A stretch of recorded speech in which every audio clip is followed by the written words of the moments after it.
in subcontinent they consider 3 divorces, 3 in one sitting.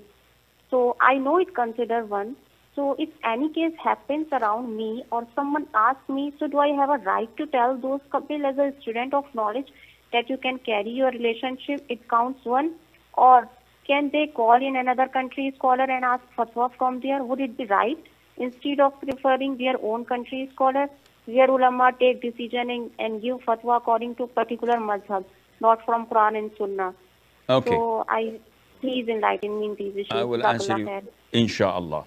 Now, in the subcontinent, and this is the case in some of the schools of thought, they consider 3 divorce in one sitting as 3.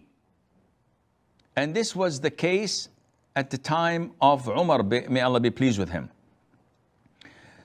In the beginning, the Prophet ﷺ's time, 3 divorces were considered as one. So if a man tells his wife, you're divorced, you're divorced, you're divorced, or I divorce you, I divorce you, I divorce you, this counts as one.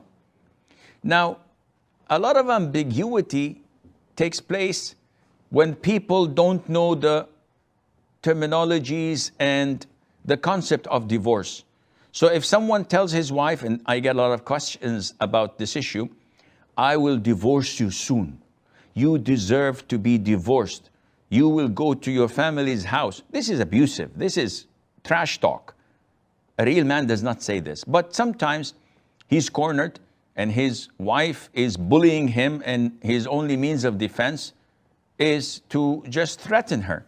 So the woman asks, am I divorced? And the answer is no. The intention or what should be done in the future is not a divorce. A divorce is when he says, I divorce you, or he says it in the past tense, you are divorced. This is it. So at the time of the Prophet ﷺ, this used to be considered as one. At the time of Abu Bakr, it used to be considered as one. In the beginning of the time of the reign of Umar, may Allah be pleased with him, it used to be considered as one. But later on, people started abusing the right to divorce. So Umar wanted to reprimand them.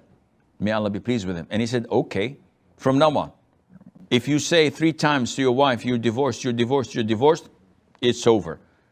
It's done. You cannot get back to her until she marries another man in a legit marriage, and he divorces her in a legit way, then you may remarry her again.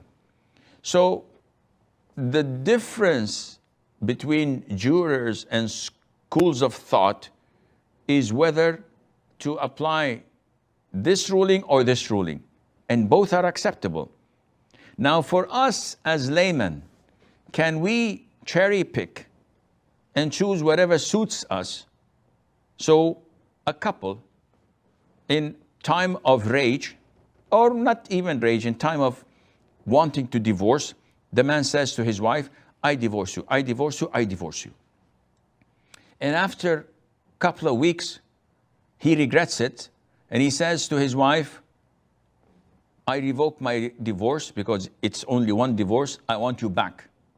The wife knows the ruling, but she says, I don't want to see you anymore, and I want to get out of this marriage.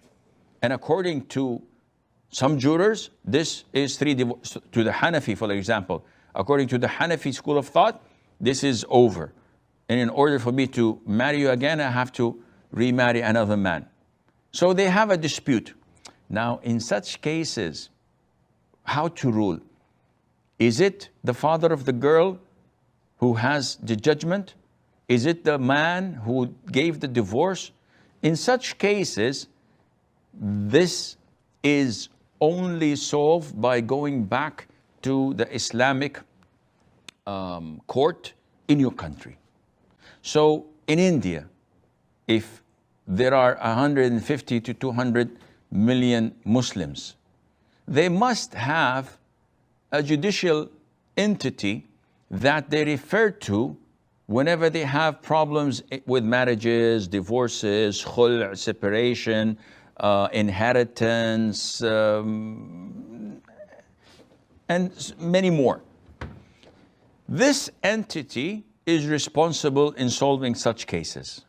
But for a person to divorce his wife and then Googles the issue, he will definitely find loopholes for some scholars who went against the mainstream or even went against Quran and Sunnah unintentionally and gave a verdict that suits you but does not suit the community and the Muslim court. And this is what we're having at the moment, fatwa shopping.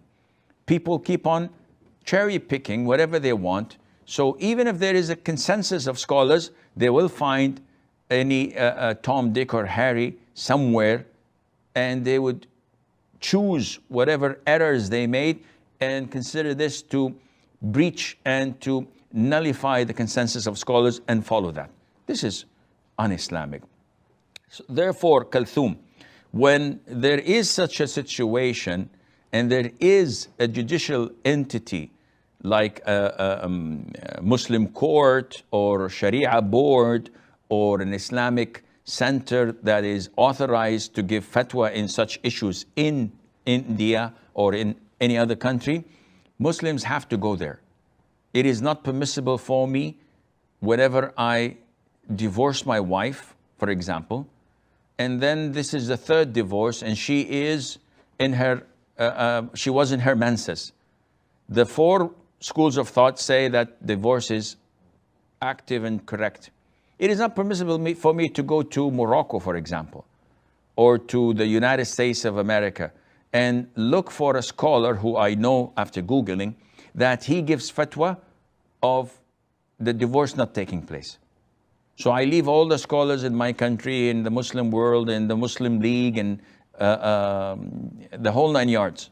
And I just go to a random sheikh who gives fatwa according to what I desire and what I want. This is not applicable